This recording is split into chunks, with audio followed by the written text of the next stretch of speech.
In 2021, the Detroit Lions made a trade with the Los Angeles Rams.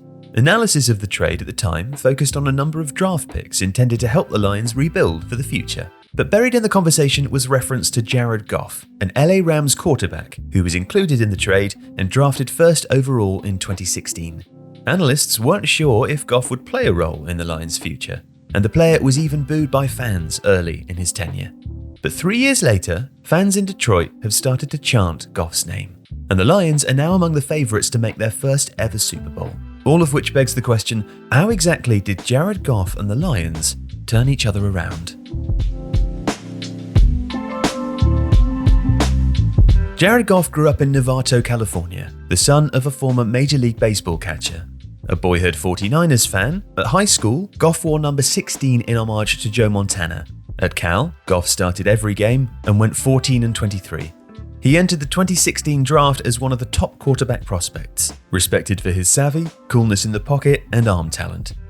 Yet being drafted high often means playing on a low-quality team. And so enter the Los Angeles Rams, who'd recently relocated from St. Louis. Without a winning season since 2003, they traded up to take Goff first off the board. Goff started the last 7 games of his rookie season, losing them all.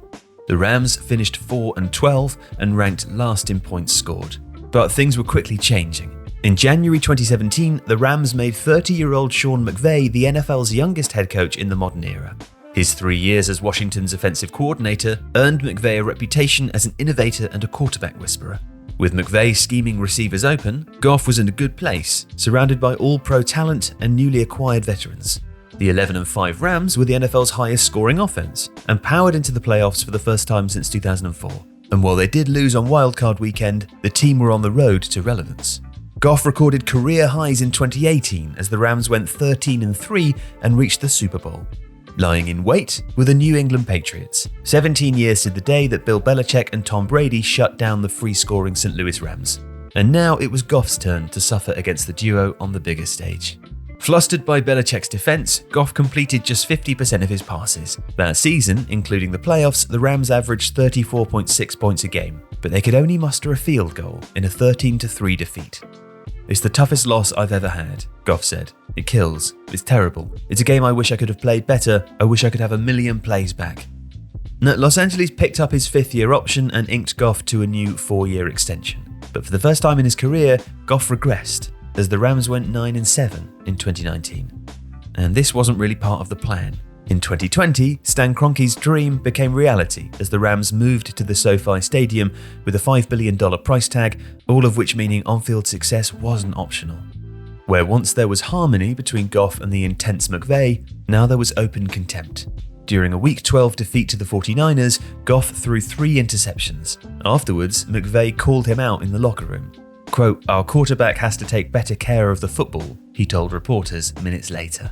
And when Goff required surgery on his thumb in December, McVay started backup John Wolford. Goff only returned in a divisional round defeat after Wolford injured his neck.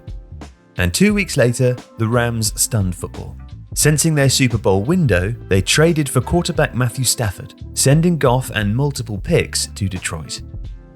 Now, after 3 straight 4th-place finishes in the NFC North, the Detroit Lions cleared the decks, appointing former Rams Director of College Scouting Brad Holmes as general manager and Dan Campbell as head coach.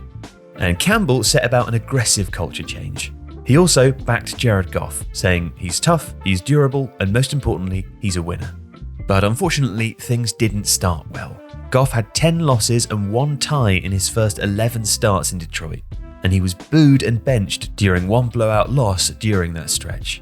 But when he finally won a game, he sprinted to celebrate with Campbell. It was Detroit's first win in 365 days. In the Super Bowl that year, Goff watched from home as his last team, the Rams, beat the Cincinnati Bengals 23-20. He said, "I'm happy for my former teammates and coaches, but as a competitor, of course, I want to win one too." And back in Detroit, the trend of stellar draft classes continued. An innovative offensive coordinator, Ben Johnson, was added to Campbell's staff. However, things just weren't clicking. 2 days after tossing 4 turnovers in a 24-6 defeat in Dallas, Goff was summoned to Campbell's office. He feared the worst. "Man, I've got to stop trying to do too much," Goff told Campbell. "Jared," Campbell said, "that's all I've wanted you to do this whole time." Despite starting 1-6, the Lions then won 8 of their last 9 games to finish 9-8, Detroit's first winning season since 2017. 2023's curtain raiser saw a headline-grabbing win over the defending champions Kansas City Chiefs, and the 12-5 Lions won their division for the first time since 1993 and ended their 7-year playoff drought. And the script wrote itself, as McVay and the Rams were the visitors to a cacophonous Ford Field on Wildcard Weekend. After booing him 2 years ago, Lions fans were chanting Goff's name.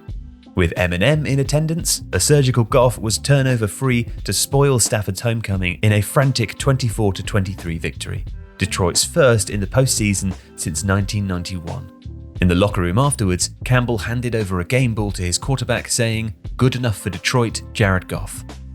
Then, after beating the Tampa Bay Buccaneers, the Lions headed to San Francisco for the NFC Championship game.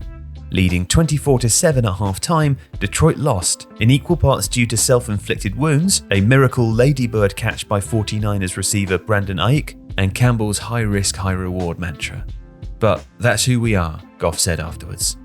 But this season, Goff has led an explosive, exciting offense to franchise records as the Lions reach the playoffs for the second year straight and are now among the favorites to win Super Bowl 59.